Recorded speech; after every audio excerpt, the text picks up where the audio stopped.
Hello there, this is Miss Rodriguez again. This is day 2 of working on my Coil Mandala.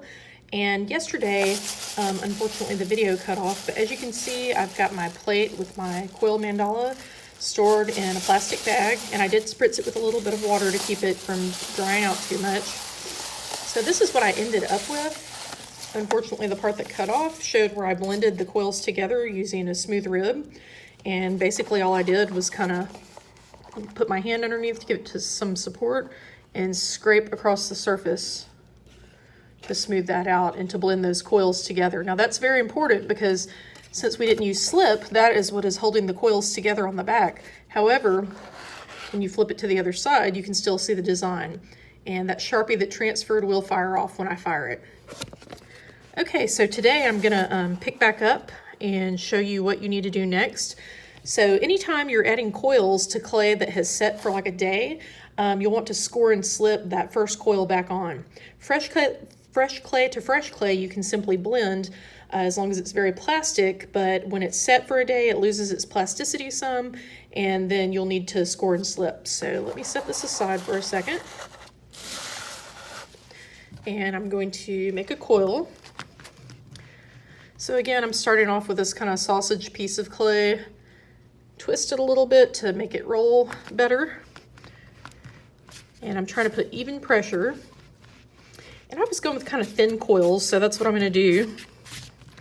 Continue. Oh, it's getting a little flat here, so twist. Remember, you want your coils to make a full revolution. If they do, then they'll be nice and round instead of flat.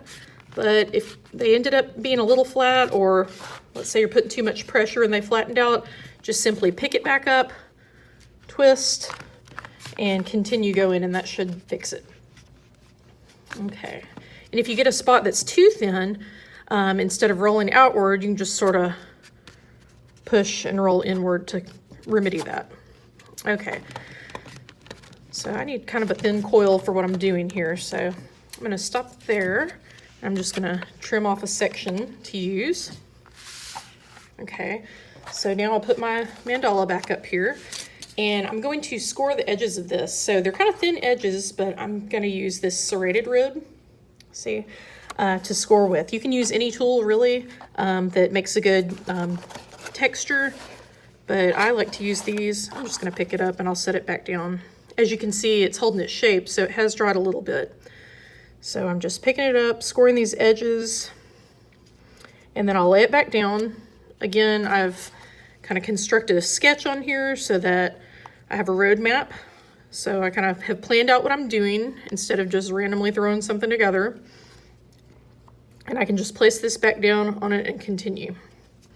Okay, so that's what I'm going to do now. Okay, so it's back in place, it's scored. Now I'm going to take my coil, get it over here where you can see, and I'm just going to score that using the same rib. Again, you can use a different tool to score if you want to, but this is just my personal preference. Okay, now I'm going to take some slip,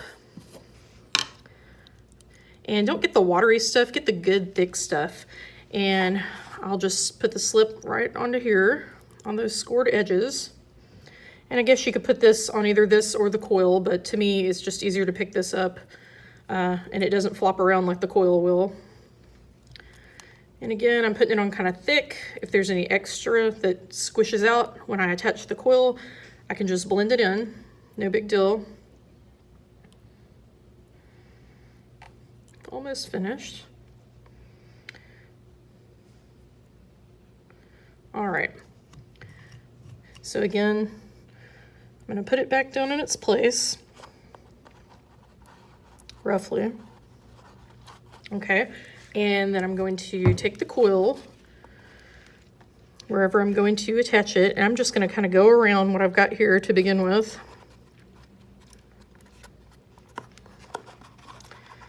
And since I ran out, I'll probably add another little bit of coil. So roll out some more.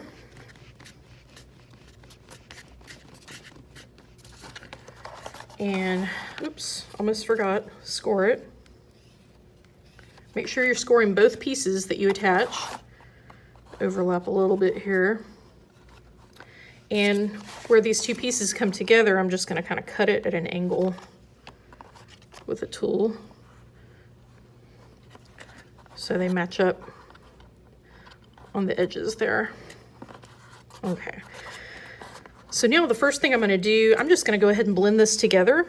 So again, I'm using my rib, just blending these two pieces together. And these smooth, flexible ribs work really well to put pressure. Of course, you don't want to put so much that you like totally warp your shape, but just enough to like blend it together well. And again, I'm kind of putting my hand underneath this plate as needed.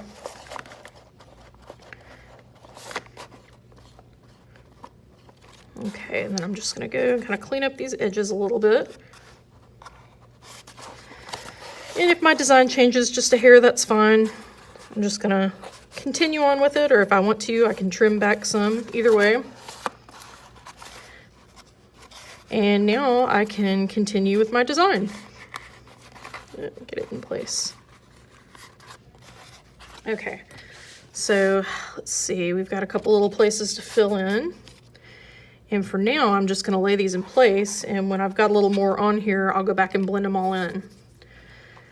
But the important thing is you always want to blend whatever you add that day before you store it away, because if you don't, then the clay is going to lose a little moisture and it may not blend together well. So always do it when the clay is still fairly plastic. Okay, another coil.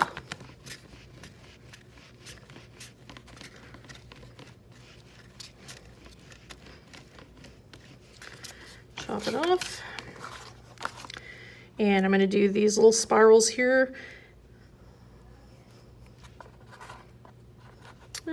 This clay is a little bit dry, so I'm just going to use some slip to kind of go over the edges.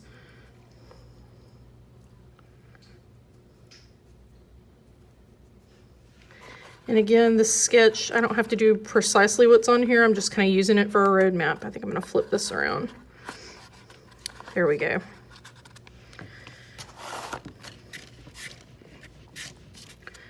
Okay, another one.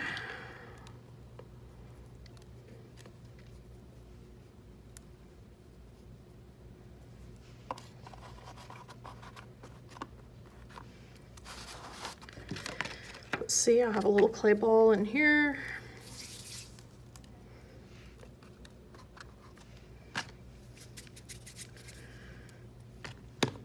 Another one over here on this point. Yeah, let's trim that one up a little bit. There we go. And I'll fill in all this extra space with coils. So basically what I will end up with is something like this.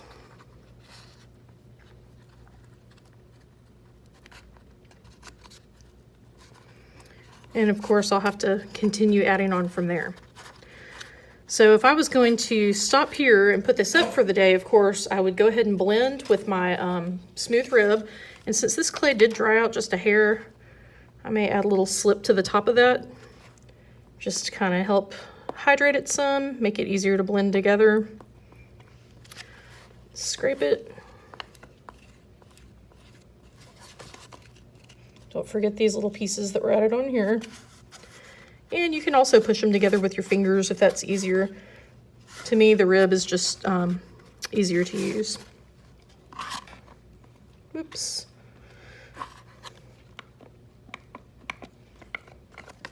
Yeah, put a little support underneath.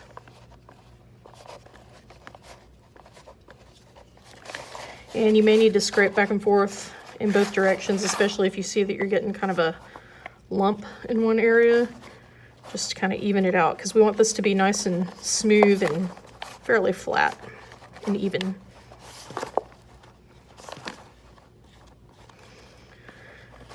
Okay, so this is pretty well blended together. So let's say it's the end of the class period. I need to go ahead and clean up. I don't have time to do any more today. So what I'm going to do is grab my water bottle, give it a spritz. Not too much, just a little bit, because you don't want your plate to get wet and cave in. And then the next thing I'm going to do is put it back in my bag. And you can put your plate on top of a board if you want. Make sure your name and class period are on the top. Don't store it on the slab mat, put that back, and then put this on the shelf for your class period. And then you can pick up where you left off tomorrow.